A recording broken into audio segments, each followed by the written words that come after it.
देखिए इसमें जो है हम लोग दो चीज़ पढ़ेंगे। एक पढ़ेंगे इक्वी एंगुलर ट्रायंगल्स के बारे में और एक पढ़ेंगे distance between a line and a point. Distance between a point and a line. देखो इक्वी एंगुलर ट्रायंगल्स का मतलब होता है, आप कह सकते हो ट्रिपल ए। क्या कह सकते हो?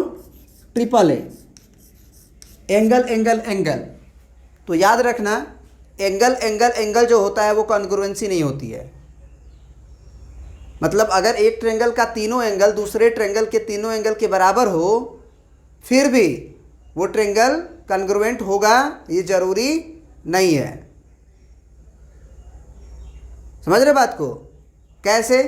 तो एक इक्वालेटरल ट्रायंगल देखो तुम, एक इक्वालेटरल ट्रायंगल, क्या सारे एंगल 60-60 डिग्री होते हैं?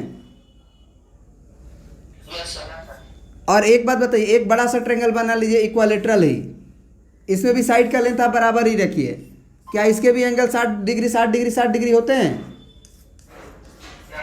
तो ज़रा बताइए आप कि क्या ये दोनों ट्रायंगल कॉन्ग्रुएंट हैं?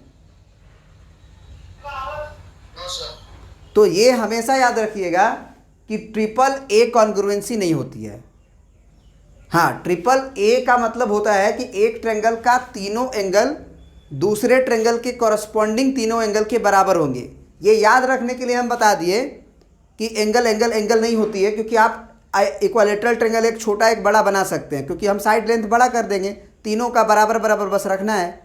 तो एक छोटा भी हो सकता है, एक बड़ा भी हो सकता है, इतना छोटा भी हो सकता है, सब एंगल 60-60 होगा, लेकिन ये कॉन्ग्रुएंट नहीं होगा।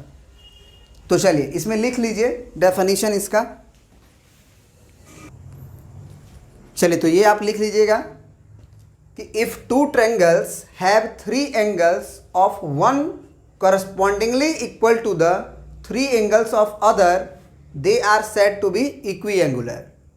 है ना? मतलब एक ट्रायंगल का तीनों एंगल, एक ट्रायंगल का तीनों एंगल दूसरे ट्रायंगल के क्या तीनों एंगल के बराबर हो, ये एंगल इसके बराबर हो, ये वाला एंगल इसके बराबर हो, है ना, और ये वाला एंगल इसके बराबर दिया गया हो।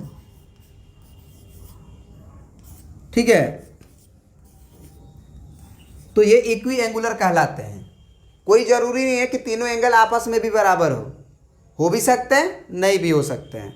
तो इसे इक्वी एंगुलर कहते हैं यदि एंगल P के बराबर होगा, एंगल B एंगल Q के बराबर होगा और एंगल C के बराबर होगा। अब एक बात बताओ कि जितने भी कॉन्ग्रुएंट ट्रायंगल हैं क्या वो इक्वी एंगुलर होंगे?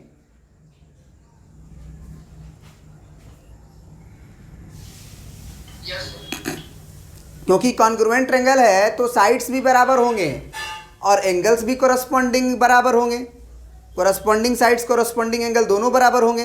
तो जितने भी कॉन्ग्रुएंट ट्रायंगल हैं उसमें तो इक्वल एंगल्स होने ही चाहिए, तभी तो वो ढक पाएगा। लेकिन उसमें साइड का भी बराबर होना जरूरी है। समझ रहे बात को? लेकिन इसमें साइड का बराबर होना जरूरी नहीं है। तो इसीलिए हमने नोट करके लिखवाया है कि two congruent triangles are surely equiangular but equiangular triangles need not be congruent। मतलब जितने भी कॉन्ग्रुएंट ट्रायंगल हैं वो इक्विएंगुलर ट्रायंगल तो होंगे, लेकिन सारे के सारे इक्विएंगुलर जो ट्रायंगल हैं जो एंगल्स को बस बराबर रखते हैं वो ज़रूरी नहीं है कि कॉन्ग्रुएंट होंगे ही, वो हो भी सकते हैं नहीं भी हो सकते हैं। तो ये याद रखिएगा। अब चलिए अगला पॉइंट पढ़ते हैं। अब चलिए आगे हेडिंग डाला गया है distance between a line and a point. मतलब एक पॉइंट और एक लाइन के बीच जो है डिस्टेंस जो पूछी जाएगी, कभी भी तुमसे कोई भी बोले कि इस पॉइंट और ये जो लाइन दिया गया है इसके बीच का डिस्टेंस बताओ, तो इस पॉइंट से इस लाइन के बीच का डिस्टेंस बहुत सारा होगा ना? ये सारे डिस्टेंस ही तो हैं, लेकिन ये सारे डिस्टेंस इसके नहीं बोले जाएंगे क्योंकि इस तरह से बहुत सारे डिस्टेंसेस आएंगे। तो अगर एक पॉइंट और एक लाइन के बीच की डिस्टेंस की बात होगी, क्या बोले हम कि अगर एक पॉइंट और एक लाइन के बीच के डिस्टेंस की बात होगी तो हमेशा परपेंडिकुलर डिस्टेंस की बात होगी। कभी भी कोई भी पूछे कि distance between a line and a point, तो ये समझना कि इस पॉइंट से जो परपेंडिकुलर डिस्टेंस जाएगा ना 90 डिग्री वाला, उसे ही हम इस पॉइंट P और इस लाइन AB के बीच का डिस्टेंस को मानेंगे, सारे डिस्टेंसेस को नहीं। बात समझ रहे हो? तो ये भी क्वेश्चन में बार बार यूज होता है, distance of between a line and a point. तो इसीलिए समझा दिए कि एक पॉइंट से लाइन के बीच कोई भी, जैसे ये पॉइंट है, ये लाइन है, अब इसके बीच का डिस्टेंस की बात हो रही है, तो इस पॉइंट से तुम क्या करो, 90 डिग्री का पहले परपेंडिकुलर डालो, और ये जो डिस्टेंस आएगा, मान लो कुछ भी आ गया, x चाहे d जो भी आ गया, उसको हम लोग बोलेंगे इस लाइन और पॉइंट के बीच का डिस्टेंस। समझ गए बात को? अब जरा सोचो कि अगर मान लो तुम्हारा ये AB एक लाइन था और पॉइंट ऊपर था, तो ये परपेंडिकुलर डिस्टेंस था।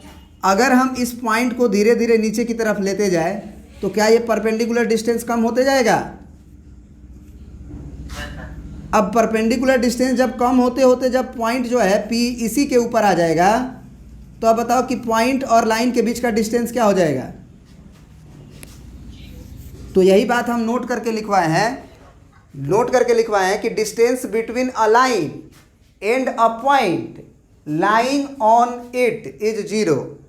माने ऐसे पॉइंट का लाइन का डिस्टेंस 0 होता है जो पॉइंट उस लाइन पे ही लाई करता है। जो पॉइंट अगर लाइन के ऊपर रहेगा तो उसके बीच का डिस्टेंस कुछ ना कुछ होगा, लेकिन अगर वो पॉइंट P जो है वो लाइन पे ही आके गिर जाए तो उसके बीच की डिस्टेंस 0 हो जाएगी। सही बात है?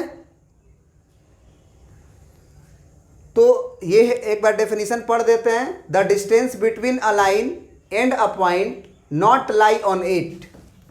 नॉट लाई ऑन इट माने ऐसे पॉइंट का डिस्टेंस जो उस लाइन पे लाई नहीं कर रहा है, उसकी बात हो रही है। Is the length of perpendicular from the point two the given line.